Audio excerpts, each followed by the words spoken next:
Thank you, Mr. President.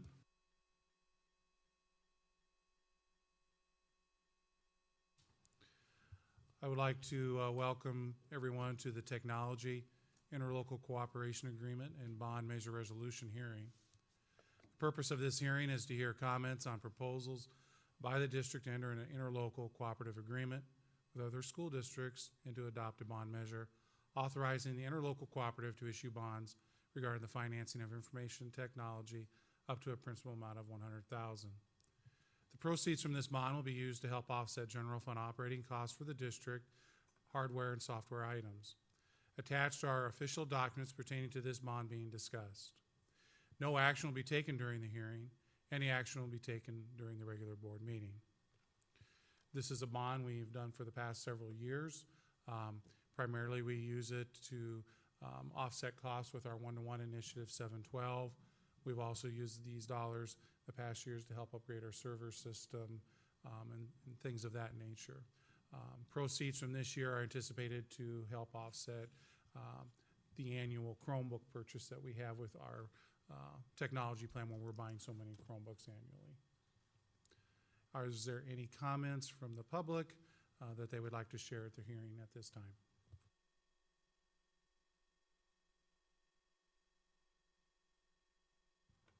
With that, Mr. President, I make a recommendation to close the hearing. Thank you, sir. We will close the hearing, and item 4 tonight is the Pledge of Allegiance, and we will ask everyone to please stand and join us in reciting the Pledge of Allegiance.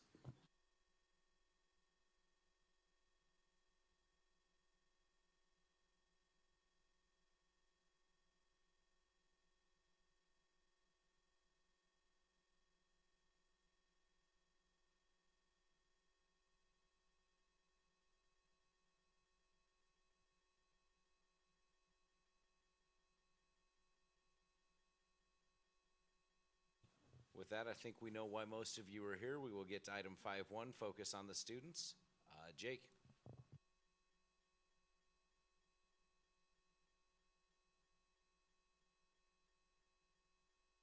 Having us tonight, it's always fun to take a little time and focus on some of the outstanding things we're doing at the high school. So today, we have some kids from our career academies here to talk to you. On September 14th, the high school sent 32 students to 32 students and 3 career academy teachers to Grand Island to attend Husker Harvest Days. This was the first time that FFA and our Agriculture Academy students have attended Husker Harvest Days for, I think, the past 3 years. This is the first time we expanded it to some of our other Career Academy students. The purpose behind that is because there's just a large variety of careers and professions that can be found underneath the agriculture umbrella. And so we have 3 of these students tonight here to speak about their Husker Harvest Days experiences. The nice thing about Husker Harvest Days is it gives kids and the teachers a real up-close and personal look at all the careers, professions available within agriculture, not only locally here in Nebraska or the Midwest, but nationally and globally. So at this time, I'll turn it over to these 3 fine Norfolk High students. And you have a microphone if you would like it.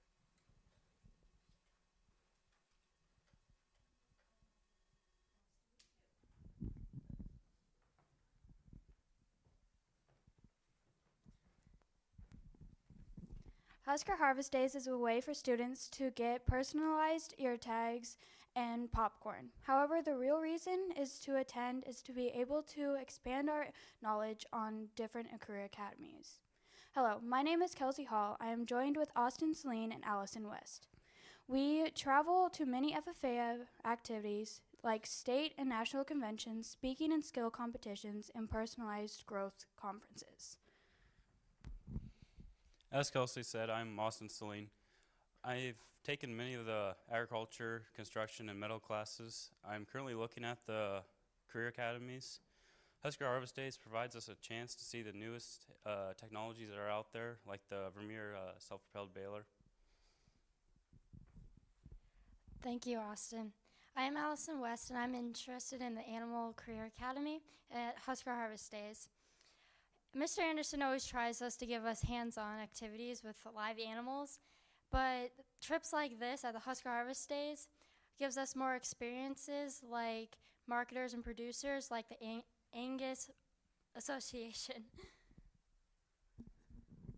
Thank you, Allison. I was able to get first-hand experience learning about the new corn hybrids and able to assist at the John Deere booth, teaching and learning about the different equipment used to raise the many different corn hybrids. Thank you so much for what you've provided for the FFA and the career academies. What questions? You guys gotta take some questions. Oh, yeah.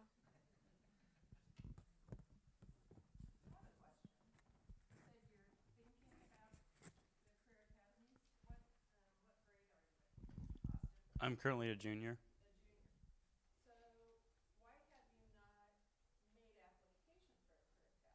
I just haven't had a chance to do it, so. Which one are you thinking about, Austin? Um, Which one are you thinking about? I'm thinking about probably the metals one right now.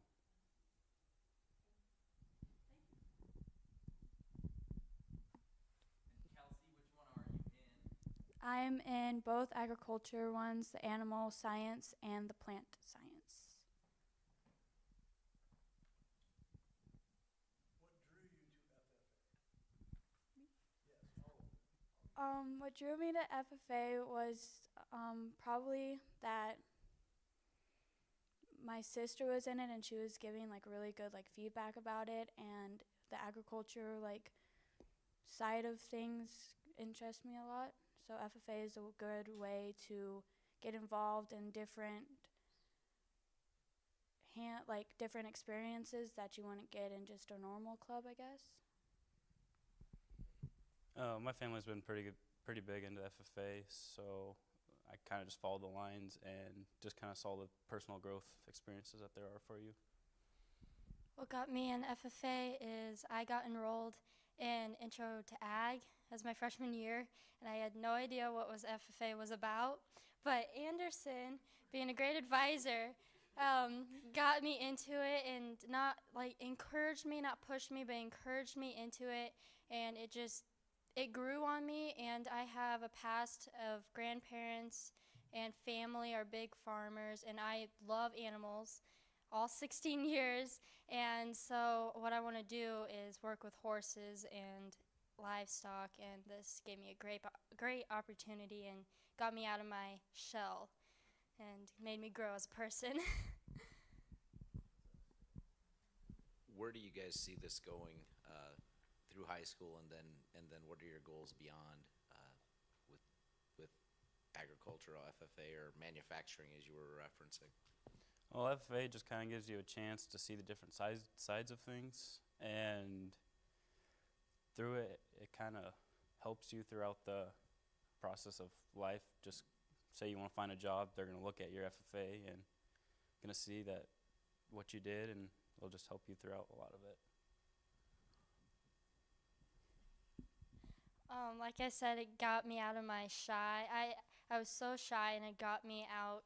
Like LSCs are speaking, and I did that for the past 2 years, and I have gone a lot more comfortable in speaking. I would not be here. I'd be a lot more shy than I am now.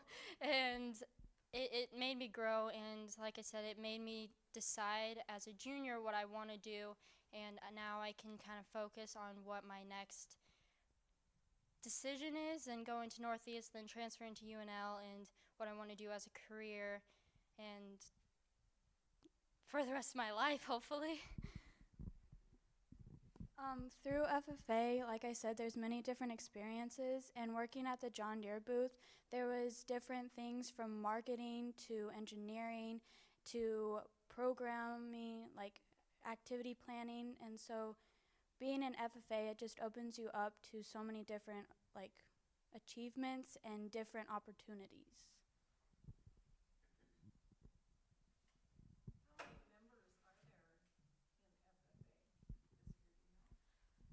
We have about 40 is our range, so Yep, and we plan and hopefully it will continue to grow.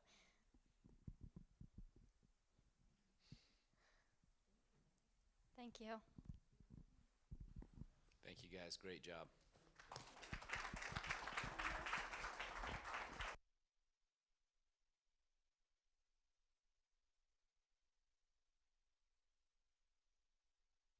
Next up, we have item 5.2. We have a little recognition, NASB award recipients. Dr. Thompson.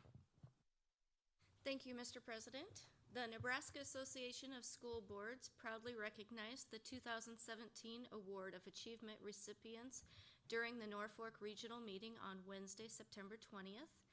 The NASB Award of Achievement is given to Nebraska school board members in recognition of their time and commitment to education. The 1,724 school board members from across the state are encouraged to participate in board development training throughout the year by attending workshops and conferences to help strengthen their role in governance, legislative advocacy, and stewardship of district resources in support of student achievement. Through the Awards of Achievement program, the following Norfolk Public Schools board members were recognized at the meeting for their outstanding excellence. They were Bob Waite, Tammy Day, and Dr. Patty Goebbels.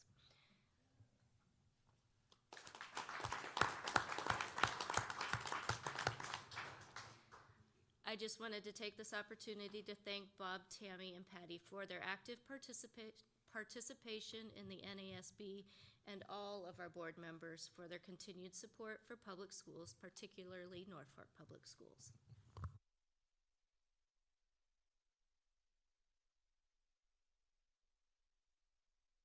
Congratulations, guys. Nice job. Next up, 5.3, September Success Pin Recognition. Dr. Thompson. Thank you. We have started recognizing our staff members not only through giving them these success pins, but placing them on our website and announcing them at school board members. So the following staff members were nominated by their peers for going above and beyond the call of duty, and they received success pins for the month of September. And I did not practice these names. I might regret that. Lorena Pentoya, Chuck Foxhoven, Bruce Schaefer, Tricia Andreessen, Kendra Henry, Jolene Grodinger, Colleen Petty, Kelly Berryman, Julie Morgan, Jessica Truex, Melissa Jantz, Janelle Feenstra, Kelly Mitchell, Mandy Wolf, Amy Berner, Mary Sorensen, Julie Daniel, Dustin Wood, Julie Curry, Natalia Exivas Peralta, Dale Cohn, Jonathan Anderson, Bianca Ramirez, and Chris Anderson. And we did have a few of those. Yes, we have a couple of those in the audience today. So congratulations to all of those people, and thank you for all you do.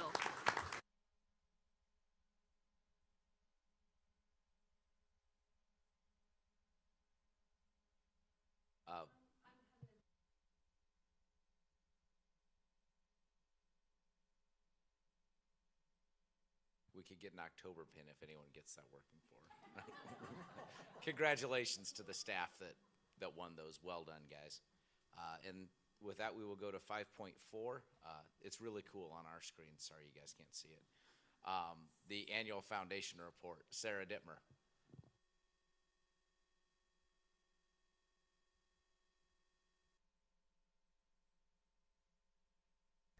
Okay, I did prepare some slides. Hey, look at that.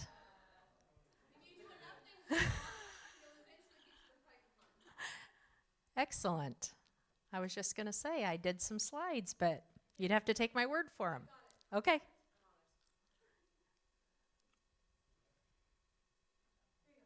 Okay. Like they said, my name is Sarah Dittmer, and I'm with the Norfolk Public Schools Foundation. Thank you for allowing me a few moments this evening to provide an annual update regarding the Norfolk Public Schools Foundation.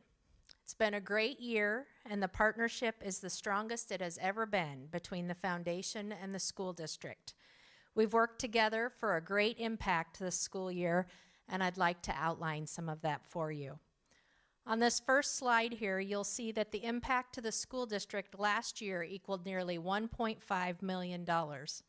That was on behalf of many, many donors that supported our students and our school district in many ways. Over $53,000 was offered in traditional scholarships last spring to the class of 2017. In addition to that, an additional $10,000 was offered in dual credit scholarships to students that are still existing NHS students. $25,000 in grants went directly into NPS classrooms and impacted thousands of students, plus another $7,000 in private donor funds helped fund specific schools or specific programs in our district. The largest majority of the work and funding came in the Career Academy project. I know many of you were able to attend the ribbon cutting a couple weeks ago and got to see the new facility firsthand. The addition is a beautiful facility with state-of-the-art equipment and is a real asset to our school and to our community. The overall comprehensive Career Academy project that includes all academies is a great addition to Norfolk High School, and we were proud to partner with many donors to help the district make it a reality. A donor wall will be installed at the high school in the very near future. This wall will highlight the donors that contributed $1.37 million in cash and pledges to this project. A few of the projects that I mentioned are fully funded by endowments held by the foundation, but a majority of our programs come from fundraising that must be done annually to create these opportunities. In the fall each year, the foundation reaches out with 2 large campaigns asking for donor support. In September, we just wrapped up the Norfolk Public Schools Foundation staff campaign. This campaign included gifts from 399 donors and raised close to $25,000. I think it says a lot that our district staff, not only teachers, but all staff members from all areas of expertise in our district, support the work of the foundation with their personal gifts. I think this high level of participation is a reflection of the valuable partnership between the foundation and the school district. The other fundraising event that we host in the fall is the Traditions Breakfast. The breakfast is a friend-raiser and a fundraiser. Dr. Thompson will serve as our keynote speaker and share valuable information about the school district with our guests that morning that include local business and industry leaders, community leaders, retired NPS, alumni, parents, and invested education advocates. We serve a delicious breakfast, spend some time listening to the NHS Orchestra String Ensemble, and then we allow Dr. Thompson an opportunity to share. In addition, the foundation has the opportunity to sell breakfast sponsorships and tickets to help raise funds to support these many valuable programs. If any of you on the board have individuals that you'd like to invite to the breakfast, we'd love to have you do so. All that information is on the website, or I'd be glad to get you an invitation if you'd like one. The breakfast is next Thursday, the 19th of October. So thank you again for your time and for your continued support of the Norfolk Public Schools Foundation. Do you have any questions for me?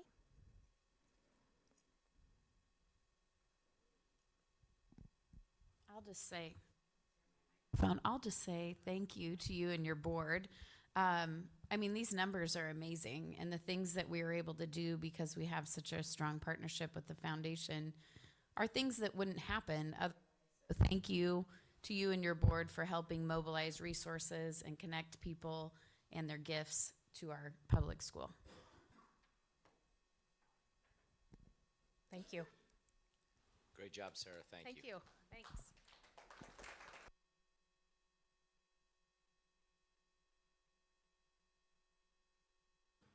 Item 6 is public comments and communication. This is the time of the meeting when the public may request to address the board, and most of the people that snuck in here leave during this. If you wish to comment, we ask that you identify yourself and the topic you wish to address. Each individual's comments will be limited to 5 minutes. Please note the board cannot discuss or act upon matters that are not listed on the agenda. Therefore, board members will not respond to your comments or questions. If you wish to request that an item be placed on a future board agenda, You may contact the superintendent or her assistant during normal business hours. Also note that concerns related to school personnel need to be addressed to the superintendent using the approved district protocol. Do we have any comment tonight?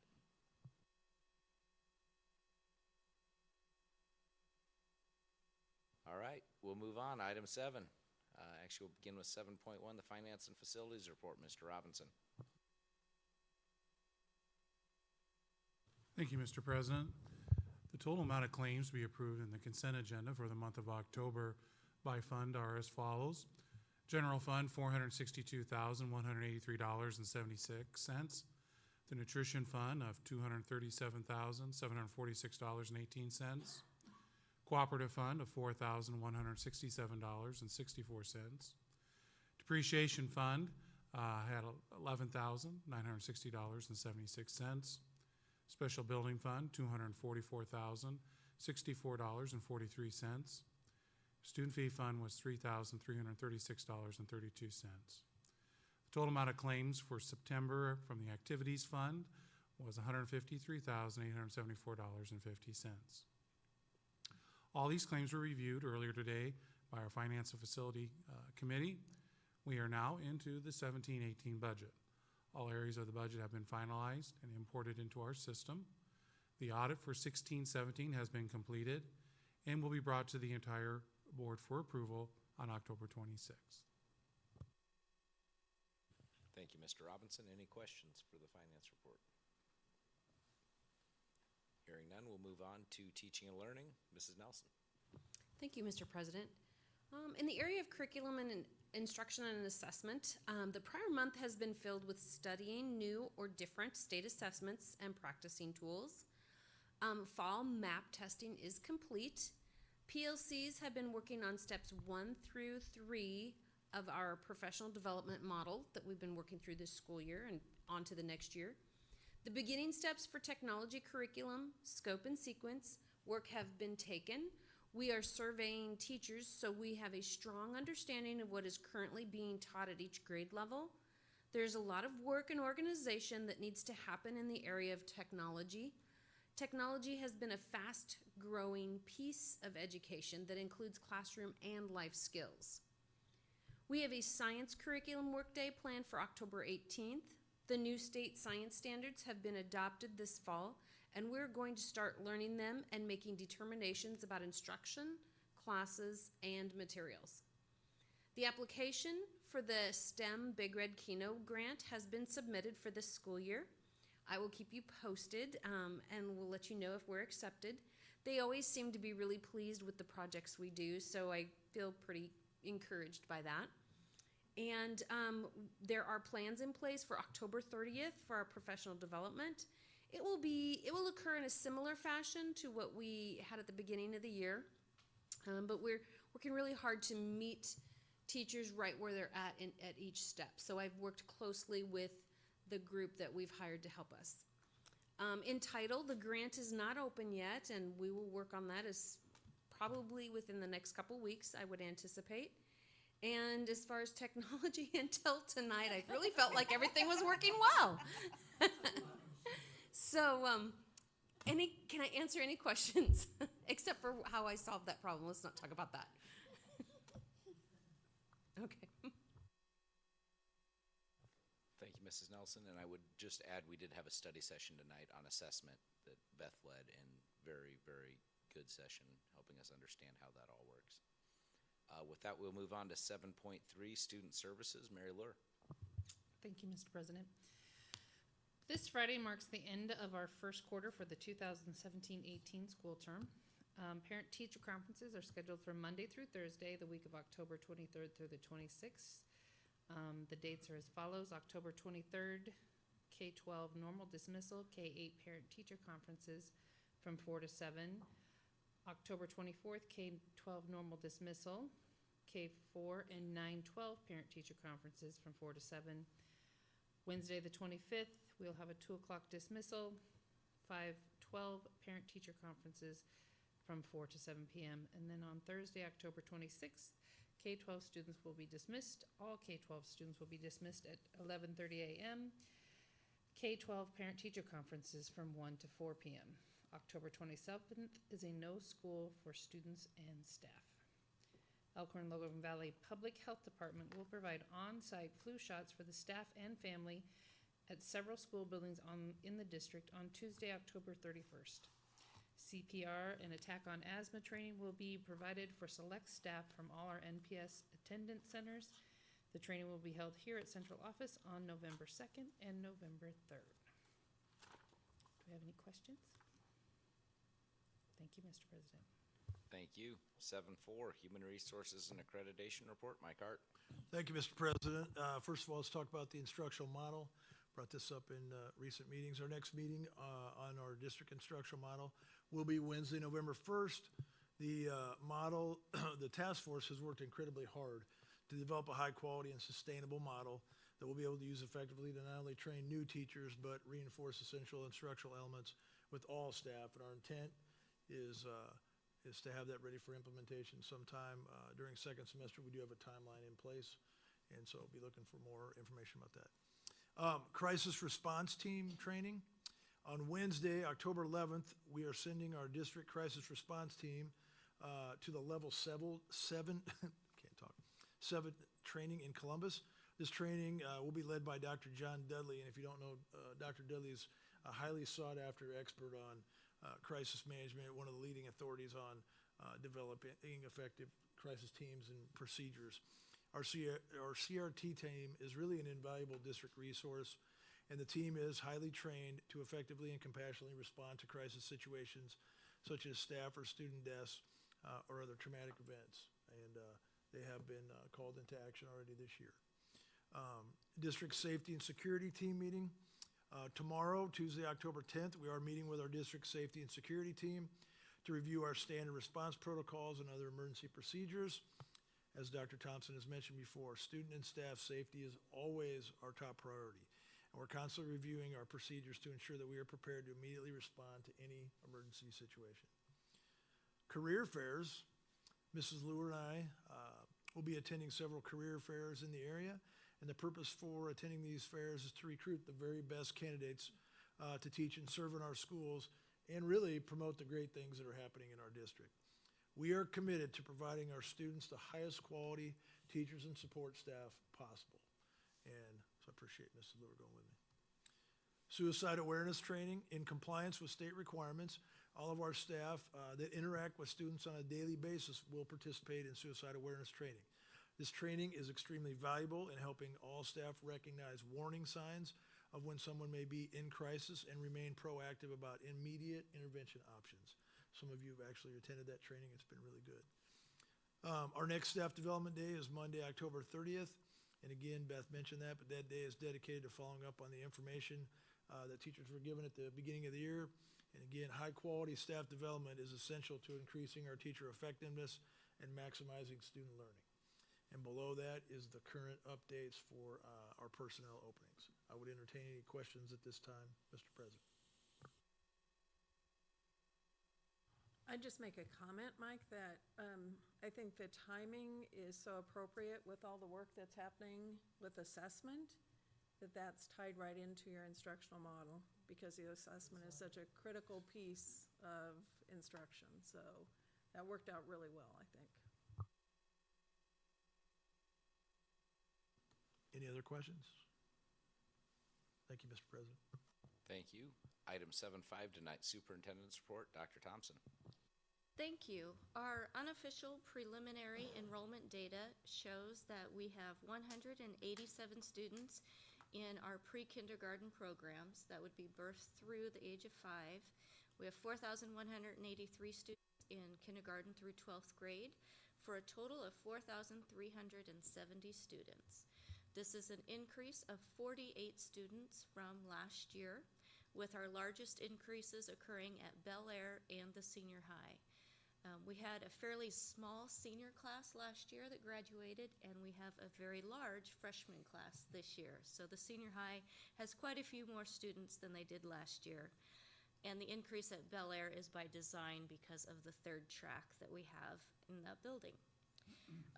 Overall, this is an increase of 428 students since 2007, or in 10 years.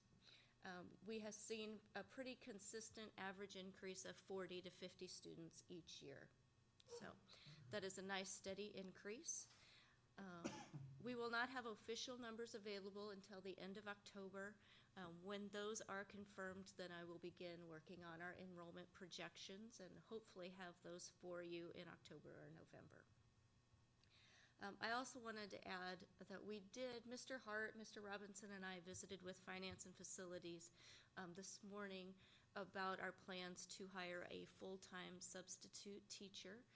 We have tried several things to entice more people to become substitutes, between just improving the overall experience, to giving a pay raise, to doing bonuses. And we have seen some increases, but we still are having trouble filling all of our spots. So we are going to try hiring one full-time person, kind of as a pilot to see how that goes. And if that is successful, then we will consider hiring more full-time people in the future. That's kind of an oxymoron, though, isn't it? A full-time substitute?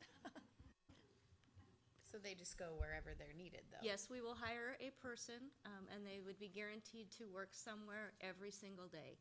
And when you look at our data, we have openings every single day. So they don't have a specific spot that they'll be every day, but they would have a place to be. Would they get benefits and everything another full-time person? Yes, their salary would be based on the base salary for our teachers, and benefits would be included. Obviously, we're not at a full year right now, so it would be prorated based on when they are hired. To clarify on the benefits, they'd be under the classified benefit system because this would be an employment agreement. They would not be under the teacher agreement, but we will require a teacher license.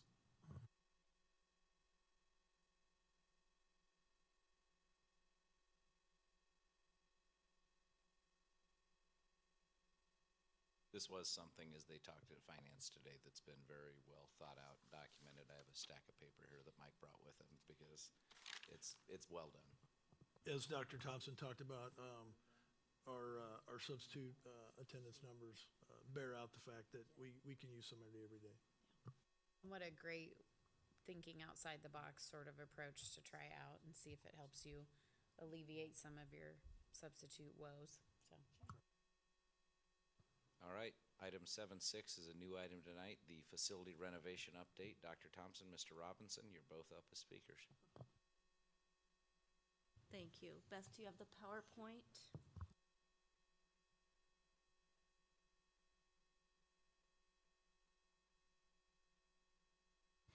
Okay, as you know, we are now the proud owners of the property at 25th Street.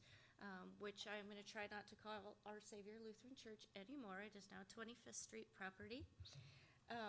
This property has some very nice characteristics. It has 27,442 square feet, and that includes a gym and a production kitchen. To put that in perspective, that size is very comparable to the size of Grant and Lincoln, which have just slightly over 28,000 square footage, but they are on 2 stories and have a lot of wasted space due to old boiler systems and staircases and things like that. So it's a very nice size. It is also going to be very flexible pre-K through 4 instructional space that we will design purposely to meet the needs of preschool and elementary programs, so that we have flexibility not only now but in the future if our needs would change. We will initially open it up as Little Panthers Preschool, but know that there is room to expand that preschool program further in the future, or for us to add an elementary track. Our current preschool program has 2 components. The first is our 3-year-old program, which contains 2 half-day classes, which only meet 2 days a week, which doesn't meet the 4-day-per-week Rule 11 requirement, and we have 50 students in the 3-year-old program. We also have the 4-year-old program, which has 3 full-day classes and 2 half-day classes, all of which meet 4 days per week, and we have 88 students in that program. for a total of 6 classrooms. In the fall of 2019, we would open Little Panthers Preschool at the 25th Street location with 9 preschool classrooms. 7 of those would be 4-year-old classrooms and 2 would be 3-year-old classrooms. That would give us an initial capacity of 140 full-day 4-year-olds and 68 half-day 3-year-olds.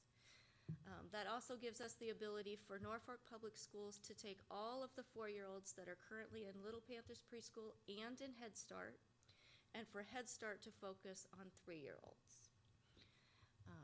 We would move all of our existing Little Panthers Preschool classrooms to 25th Street, which would open up space for us at both Washington Elementary and Lincoln Elementary, and it would keep space open at Westside and Jefferson that we would have considered turning into preschool classrooms if we did not have this new facility. That adds 2 4-year-old classrooms and 1 3-year-old classroom that first year. We have a couple of options for future expansion.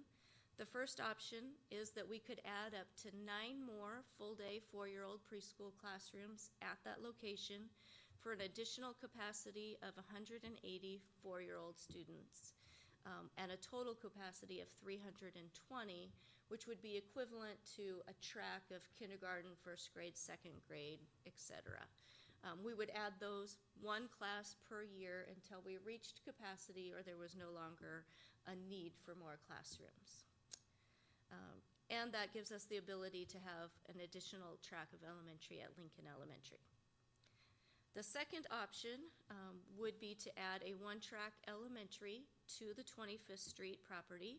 That could be Montessori or traditional, that hasn't been determined.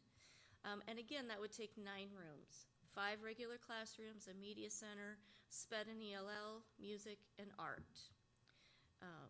This would mean we could only accommodate 9 preschool classrooms at 25th Street. The rest would have to be at other elementary schools, primarily Lincoln. We will make that determination later on based on our enrollment growth, where we have the most density of population and where the most growth is. But both options basically take 18 classrooms, the gym, kitchen, and offices. So we will just build those so that they could meet all of those needs. All of the policies regarding starting a new school are in the 7,000 section of our board handbook.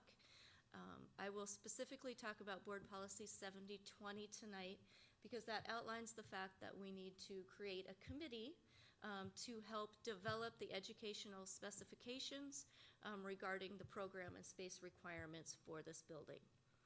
The things that that committee needs to do are listed on the screen behind me. First, they plan or organize the school and look at the expected enrollment. Second, they look at what the construction plan is for the facility. Third, they look at what special services need to be provided there. Fourth, they look at special provisions that are needed for the community. And fifth, what qualities are important to the functional layout of the structure. I am in the process of calling committee members now and getting that set up, and we're pretty close to having a full committee, which is great. People are really excited to serve on that. It's fun to plan a new school, I guess. I have started some initial thoughts regarding these 5 questions. In regard to the plan, organization, and enrollment, we know that there has to be flexible space that can be used for preschool and for elementary. In general, that basically means that they just need to be bigger classrooms that have restrooms and sinks available. We know that we need 18 classrooms regardless of how we use the space, and then the enrollment will depend on which option we went to. It would either be 324-year-olds and 83-year-olds, or it would be 144-year-olds, 83-year-olds, and then a track of K4, which is approximately 145 students. In regards to the construction plan, we have been very successful using the design bid build process, which is what we would want to use here, and that our hope is that we would be open in the fall of 2019, having all the classrooms ready, but then filling them as the need arose. We know that we will have the special education 3-year-old program in that building, a preschool program in the building, which means Rule 11 and Ecker's requirements need to be met. And we know that we want it to be able to house either K-4 traditional or Montessori, which means we have to make accommodations for media, music, art, those types of things. And we would like for Sixpence to be in that facility if possible. We'll have to see how the space works out. In regard to community use, the things that I have thought of really involve the gym for the most part. You know, are we going to make that available for practices and for games? Will it be available for professional development and for community meetings? Those are things we'll have to talk about as a committee. And then this next piece, the functional layout, is really where the committee will spend the most of their time and energy. That's where we start talking about the nitty-gritty. What are the classrooms going to look like? What size and design are they going to be? What is the flooring going to be? Do we want carpet or tile or a combination? What about the restrooms? You know, if we're going to have preschool, we don't want the traditional setup, but will pods work, or do we want to have a restroom in every classroom? You know, what is the gym floor going to look like? Are we going to leave the AV equipment in there? How are we going to handle breakfast and lunch? What do the playgrounds need to look like? I mean, lots of things: offices, specials, furniture and equipment, storage, safety, traffic flow, parking. All of those are things that this committee will take a look at. And then we do know that there will be some staffing needs involved moving forward. I would recommend that we put Melissa Jantz on an admin contract. She is our preschool director and would be principal of the building. And then in fall of 2019, we would be adding special ed teachers in order to meet our Rule 11 requirements and expand that program. We'd also be adding 2 teachers and 4 paras for the 4-year-old program. As we talked about before, we can apply for a grant to reimburse us for the costs of the first year. We're not guaranteed to get that. We may have to cover the first year, then TIOSA kicks in after that and would cover the costs. We also need a secretary and a custodian, because no building can run without those 2 things, and that would be district cost. Moving beyond that, fall of 2020 and beyond, like I said, we would look at adding 1 4-year-old classroom each year, which is 1 teacher and 2 paras, until we reach capacity or no longer have a need for addition of classrooms. Again, those would be covered by the grant potentially, and then TIOSA. We would also monitor our K-4 enrollment and needs, and then if and when another track was needed, we would determine where that needed to be and if it should be traditional or Montessori. And then we could need a principal for Lincoln Elementary at that time, as they would have more students. And then Bill is going to talk more specifically about the timeline beyond the fact that we just want to open in fall 19. Thank you. The timeline I'm going to go over is more specific on some benchmarks on dates when we are laying out there where we would like to be in order to meet the fall 2019. So if you look, we've already gone through September. I also referenced some board policies of things that are in policy that we follow as well during this timeline. We've closed on the property. Everything is done. We have keys. We have a lease agreement with the church at this time, and so we're good to go. As far as October is concerned, we are in that process. Dr. Thompson talked about the committee. As soon as that's finalized, we need to start having discussions, because there's a lot of wood to chop here. If you see, there's a lot of topics in hand, and we need to go through them. Part of these policies are getting that input from all those different stakeholders. Been through this process in kind of abbreviated versions a couple times. These stakeholders give you things to think about a lot of times that you don't think about. So it's a good process, and it gets you a better facility in the long run. When we get into November and December, it's hard to believe that's just right around the corner as well. This committee will pare down to a subcommittee, which will then just focus in on potential architect and engineers for the project. We'll put out an RFP, and I've already had 3 or 4 firms contact the district who will show interest. We'll put that out. We want them to come in and provide us with a proposal, which would include some concept designs. The best proposals are the ones where they have the most information about what we're looking for. So that's where this committee's work is really critical.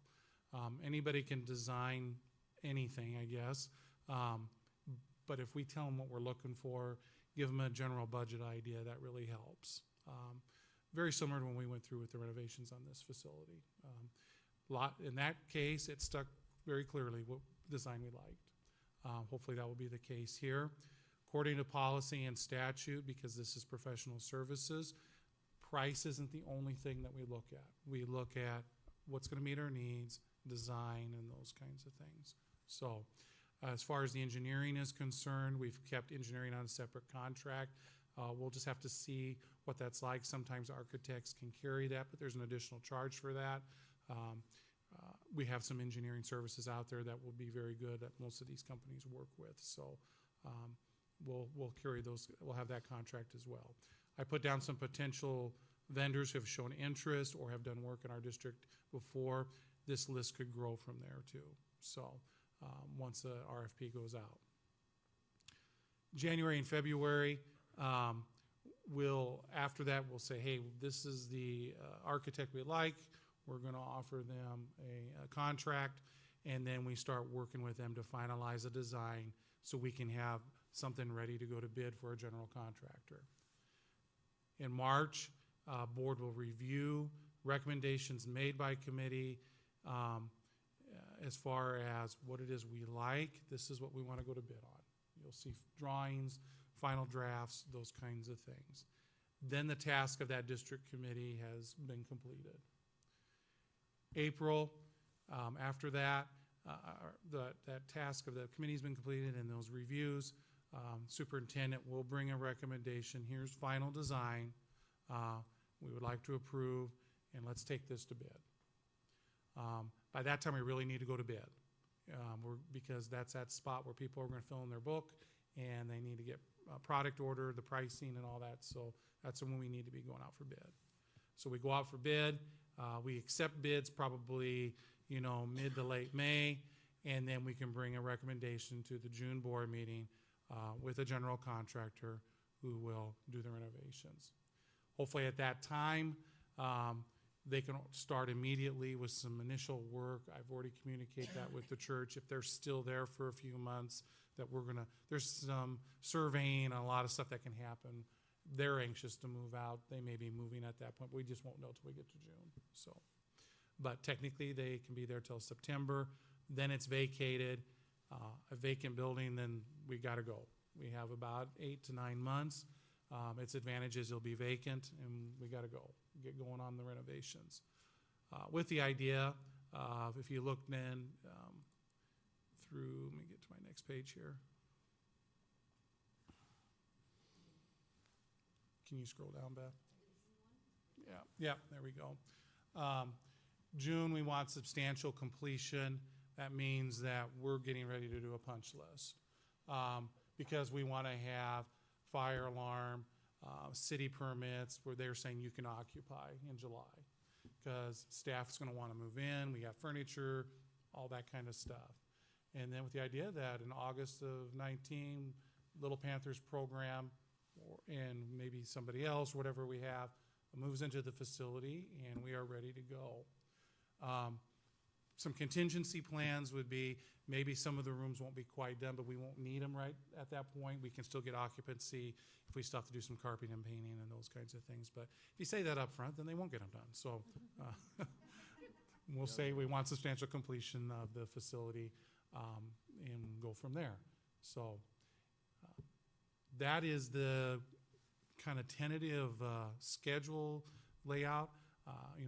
That gets tweaked along the way, and it can get upped a little bit or what have you. But that's kind of how we will use these next year and a half to plan and renovate the facility. Any questions?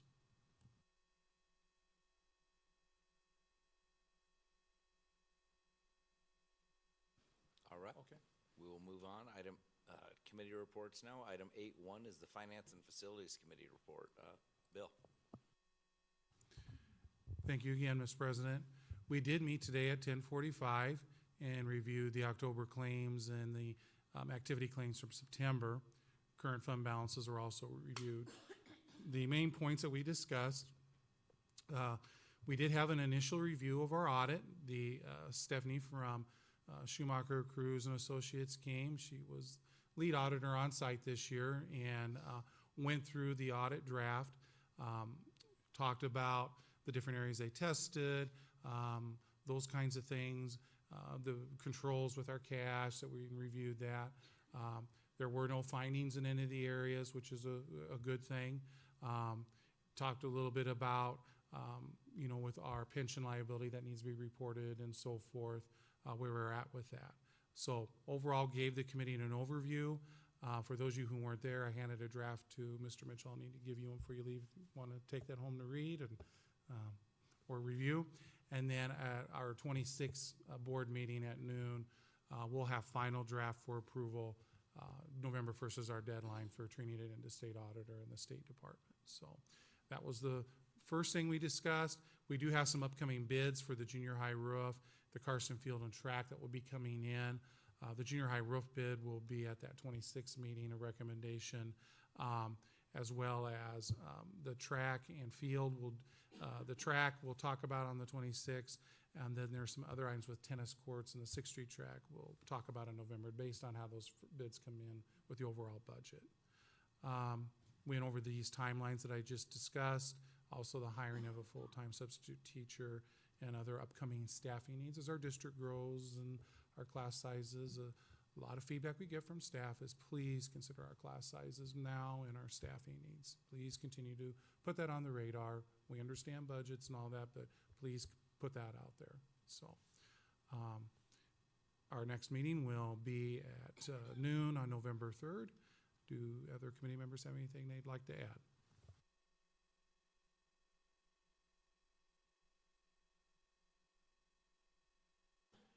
Thank you. Item 8.2 tonight's our policy committee report. Dr. Thompson. The policy committee met at 11:15 on Thursday, September 28th. Policies 5001 through 5007 were reviewed. Slight changes were made to the early kindergarten entrance section of policy 5001 related to admission requirements.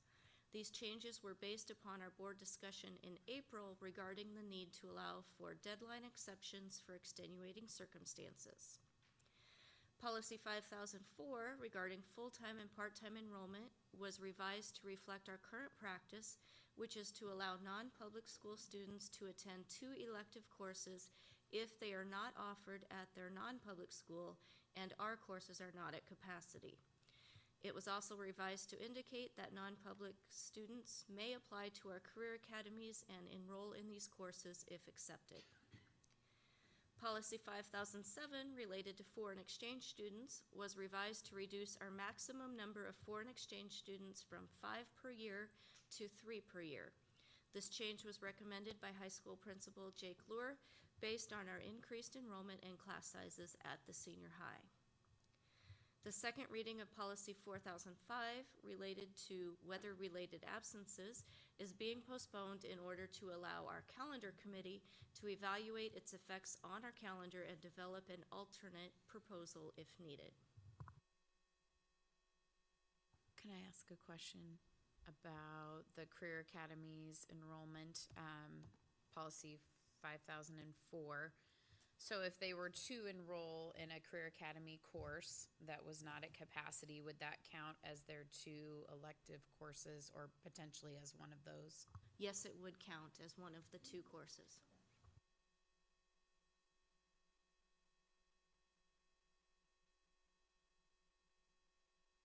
Item 8.3 will be our activities committee report. Dr. Thompson. Thank you. It looks like I failed to put the date and time that we met, but we did meet. Last Monday, the 25th at noon. Last Monday, the 25th at noon, evidently. Sorry. Whatever it was. 2 Mondays ago. 2 Mondays ago.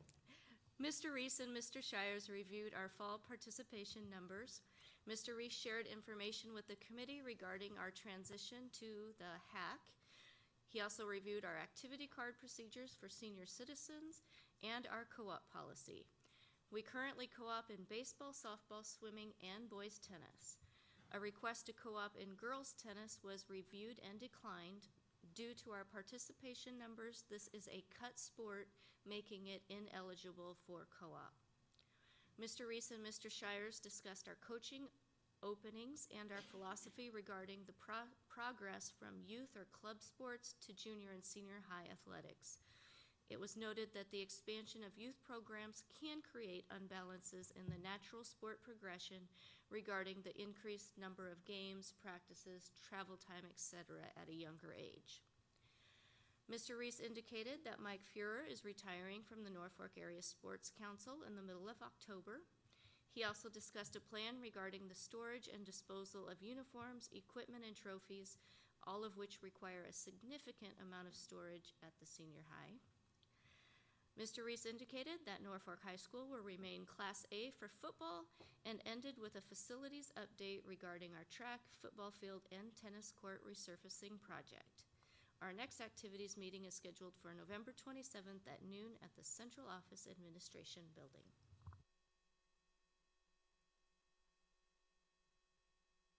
Any questions? Which school requested the co-op with us? I believe it was Norfolk Catholic, is that correct, Bill? Yes.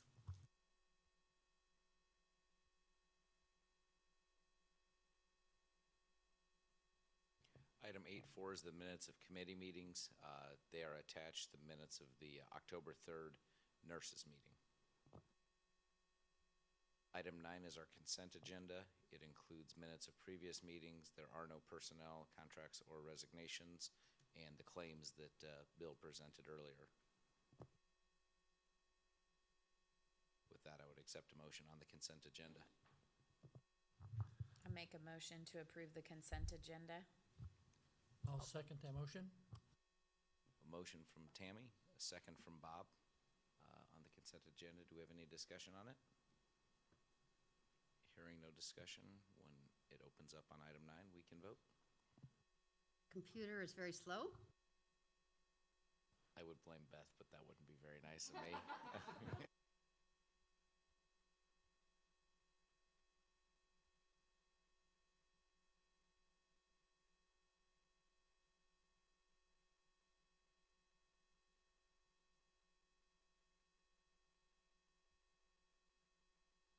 For item 9, we will do a roll call vote. Dr. Thompson? Tammy Day, Yes. Dr. Patty Goobles, Yes. Bruce Mitchell, Yes. Arnie Robinson, Yes. Bob Waite, Yes. Sandy Wolf. Yes. Motion carries 6-0. That brings us to the actual action items this evening. 10.1 is to discuss and consider taking action to approve the technology bond resolution. Mr. Robinson? Thank you, Mr. President. I do need to publicly read the resolution before a motion or action is taken. This is an official resolution authorizing the district to continue its participation in an interlocal cooperative with one or more Nebraska public school districts and/or educational service units, authorizing such cooperative to issue bonds on behalf of the district in a principal amount not to exceed $100,000 to finance the cost of any item of hardware or software used by the district in providing for the delivery of information, including the purchasing of upgrades or related improvements to information technology for the operation of libraries operated by the district, delegating the authority to determine the principal amounts, maturity dates, interest rates, redemption provisions, and other terms of such bonds, imposing a tax to pay the principal of and interest on such bonds, designating the bonds as qualified tax-exempt obligations, authorizing certain actions and documents, publishing notice of intent to issue such bonds, and prescribing other matters relating thereto. With that, I am recommending a motion to approve the technology bond resolution as read. I make a motion to approve the technology bond resolution. I'll second that. We have a motion from Patty, a second from Bruce related to the technology bond. Do we have any further discussion on this item?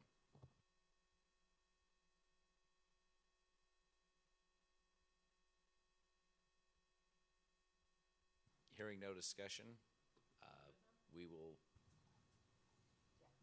we we will try to vote online.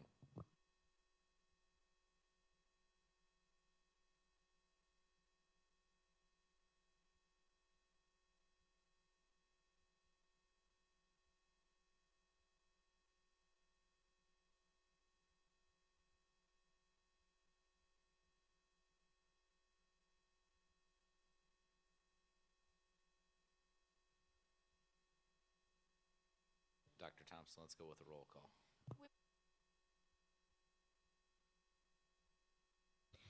Tammy Day, Yes. Dr. Patty Goobels, Yes. Bruce Mitchell, Yes. Arnie Robinson, Yes? Bob Waite, Sandy Wolf. Yes. Motion carries 6-0. And I would like to note that we need signatures from all board members regarding this item before you leave tonight.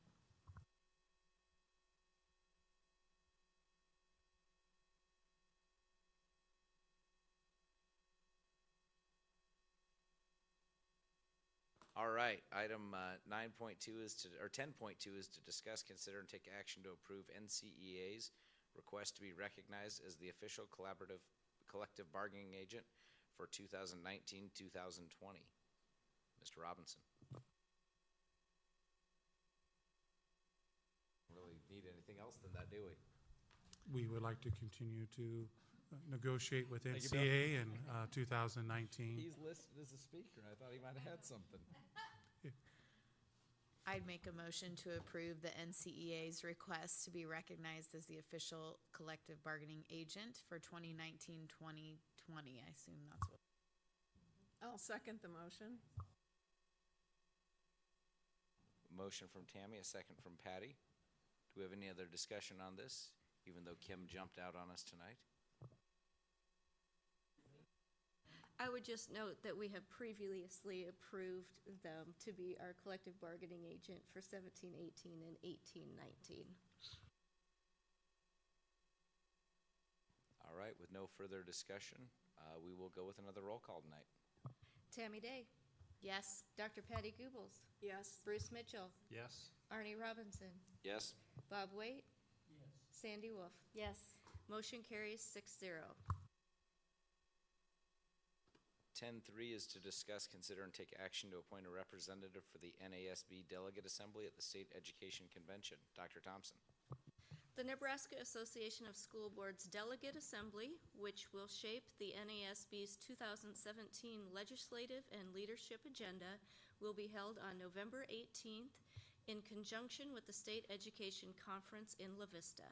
It will begin at 8 a.m. in order to allow delegates to attend other sessions on Friday morning, which begin at 9:30 a.m.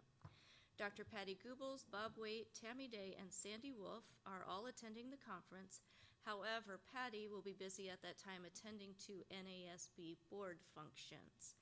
So we would like a volunteer or nominee to serve as the Delegate Assembly representative. And Bob was our representative last year, so I don't know if he's interested in doing that again or if we need to just take turns each year and have someone new. I don't know much about it, so. I'd be glad to give it to anybody who would like to do it. Does it mean you just get up at 8? You have to be at a meeting at 8 o'clock. This last one and a half. You vote on, vote on resolutions for the School Boards Association to address during the upcoming legislative session. I can do it this year because I don't make it every year, so I'd gladly do it. I would like to make a motion to approve the appointment of Sandy Wolf as Norfolk Public Schools representative for the NASB Delegate Assembly at the State Education Convention. I'll second that. We have a motion from Bruce, a second from Bob to appoint Sandy as our representative. Do any other discussion on that? Thank you, Sandy. Go ahead. I appreciate, Sandy, you doing this because I assume you're going to continue on our legislative committee. And I think it's really helpful to see the direction that NASB is taking. I mean, there's obvious consistency, but I think it's just it's a helpful process. So thank you. With no further discussion, we will vote on the motion. Tammy Day, Yes. Dr. Patty Goobels, Yes. Bruce Mitchell, Yes. Arnie Robinson, Yes? Bob Waite, Yes. Sandy Wolf. Yes. Motion carries 6-0. 10-4 is to discuss and consider, take action to approve the second and final reading of board policies 2320, superintendent evaluation, and 1320, memorials. Dr. Thompson. No additional changes have been made to these policies since their first reading in September. The policy committee is recommending their approval tonight, and if approved, I will send the superintendent evaluation policy to NDE this week in hopes that it will be approved in time for us to use it in December. I'll make a motion to approve the second and final reading of board policies 2320, superintendent evaluation, and 1320, memorials. I'll second the motion. A motion from Sandy, a second from Patty. Do we have any other discussion on these? Hearing none, we will roll call. Tammy Day, Yes. Dr. Patty Goobels, Yes. Bruce Mitchell, Yes. Arnie Robinson, Yes. Bob Waite, Yes. Sandy Wolf. Yes. Motion carries 6-0. And finally, 10-5, to discuss, consider, and take action to approve the first reading of board policies 5001, admission requirements, 5002, discontinuation of enrollment for children younger than 6 years of age, 5003, assignment of students, grade placement, and transfer students, 5004, full-time and part-time enrollment, 5005, student residence, admission and contracting for educational services, 5006, option enrollment, and 5007, foreign exchange students. Dr. Thompson. Thank you. The policy committee reviewed the policies in this section and recommended changes to policies 5001, 5004, and 5007, which I went over in my previous report. I would be happy to go through those again if you would like. Otherwise, they are noted in the section here and were discussed earlier.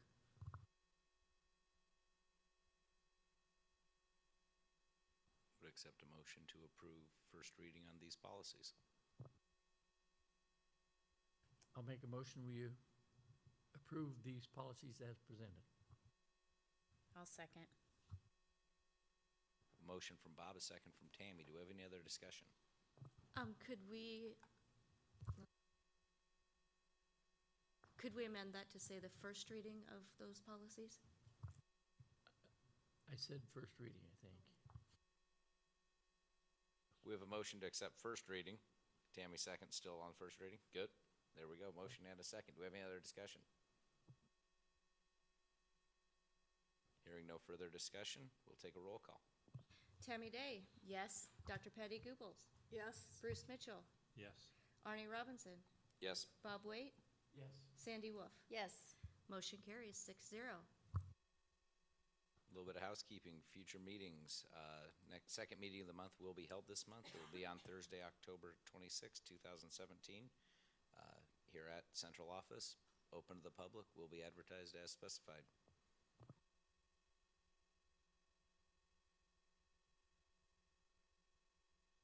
We are adjourned.